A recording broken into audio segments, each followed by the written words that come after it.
Hi guys. I'd just like to take a little time to discuss recent politics information that I have been investigating. Alright, so let's go ahead and get into it, really dive into it. First of all, let's look at how much money a president makes for his or her time in office, I've looked it up on the Legal Information Institute.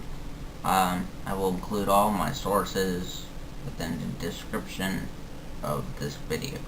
So be sure to check there to double check if you have any doubts.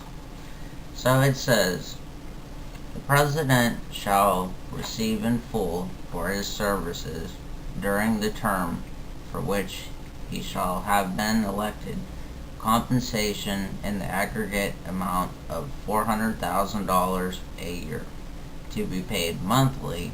In addition, an expense allowance of $50,000 to assist in defraying expenses relating to or resulting from the discharge of his official duties.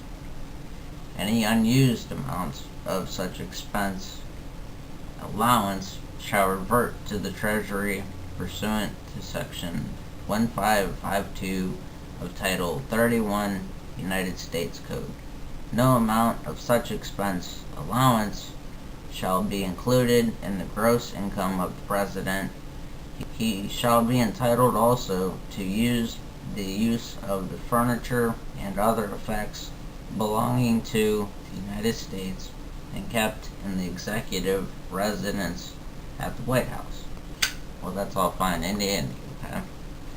Until you go and you look at the 2012 presidential race, this shows the presidential candidates, how much money they've raised and spent, millions, trillions of dollars during the 2012 campaign. As we know from the reports, they're required to file each month with the Federal Election Commission. Now, this is another link I'll post as a source. It's called opensecrets.org. Now, they highlight how the White House hopefuls are stacking up in the money chase, highlighting in comparison of the front runners. We have Barack Obama. It shows how much money he's raised, how much he spent, and his debt, as well as cash on hand. And same with Mitt Romney. And then we have the overall spending.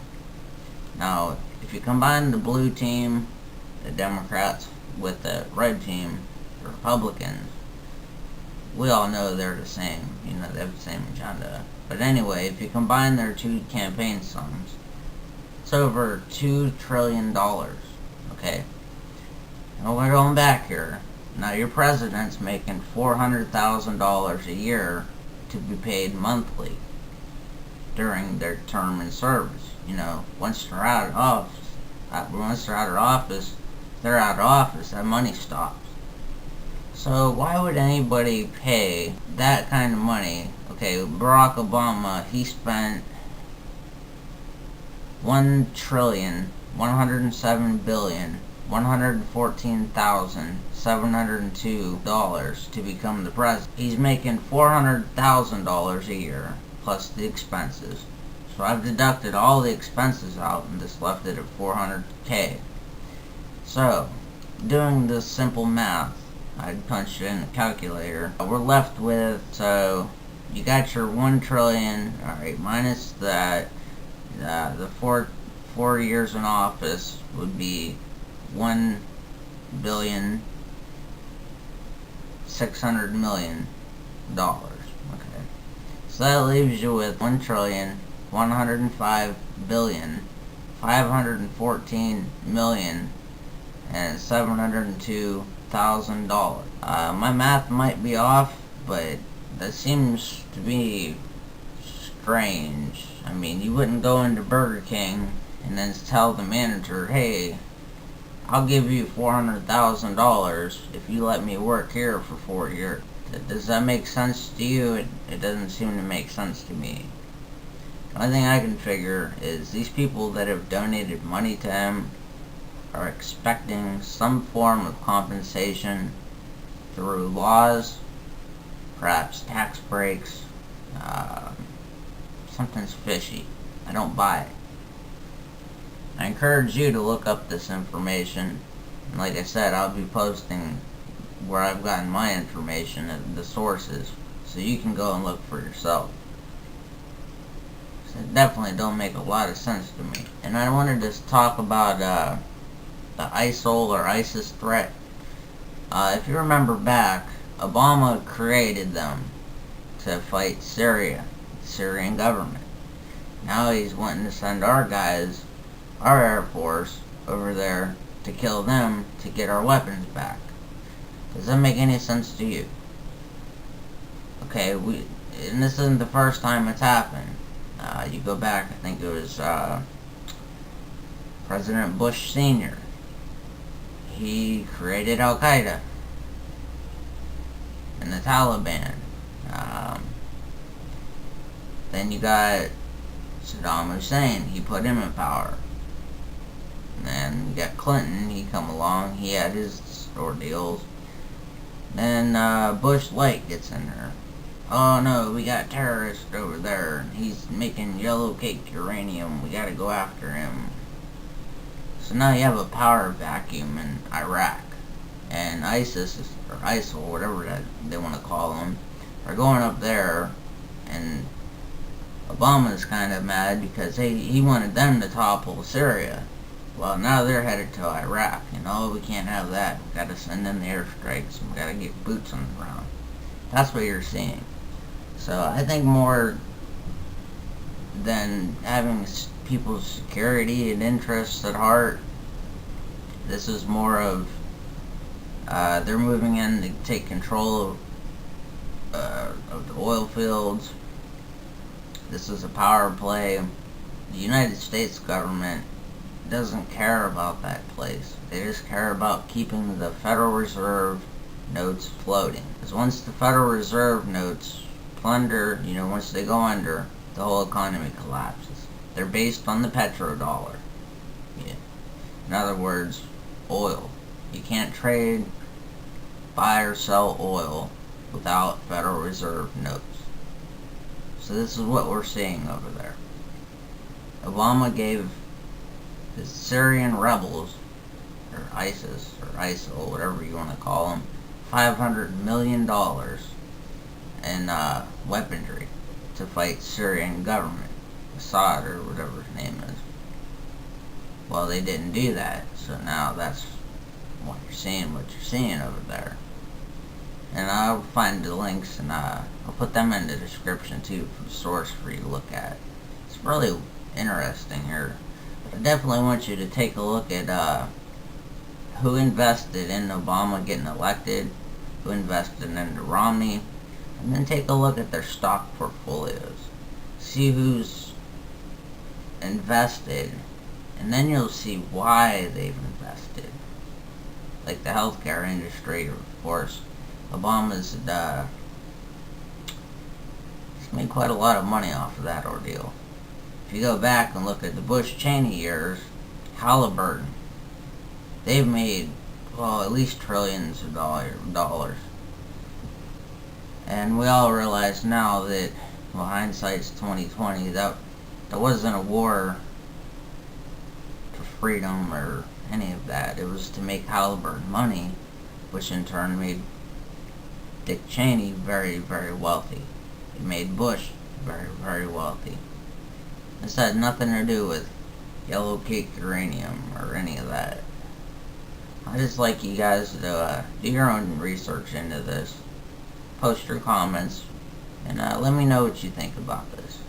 I mean, I've seen it sticks out like a sore thumb to me. I mean, you don't spend that much money for a job that pays less than minimum wage and ultra rich type of I don't know how you word it, but you just wouldn't spend that much to get a job that pays that little without having some kind of kickbacks going, I guarantee you, once Obama's out of office, he's gonna get elected to some board, Perhaps he'll have enough stocks in his healthcare to just retire and live like a king for the rest of his life. But that's our main problem with politics in America. We need to end this give me all your money, I'll make things happen for you mindset. We need to end that. Money isn't free speech. It's bribery. If you do it in the public or private sector, you go to jail for it. If you do it in the public sector, nothing happens. It's absolutely ridiculous. Now they may make an example out of a small guy here or there, like what they did with Lupo. He was dumping fracking waste in our water. But they didn't. Not a damn thing happened to the BP guy. He murdered 18 people on that rig, if I remember correctly on there. Not to mention the whole coast is destroyed. Still tar balls washing up, fishing coming out with eyeballs that don't work, and shrimp. Oh, it's disgusting. But we need to work towards ending this, and that starts with you. Spread your information. Do your own homework. Stop listening to the TV. Media is owned by 6 families, and they puppet whatever the government tells them to. Enhanced interrogation methods. Okay, well, that was the standard. We all know it's torture, but that's what they called it. Well, as soon as the White House changed and said, oh yeah, it was torture, the New York Times, they came out and said, yeah, it was torture. They just puppet whatever the government tells them to.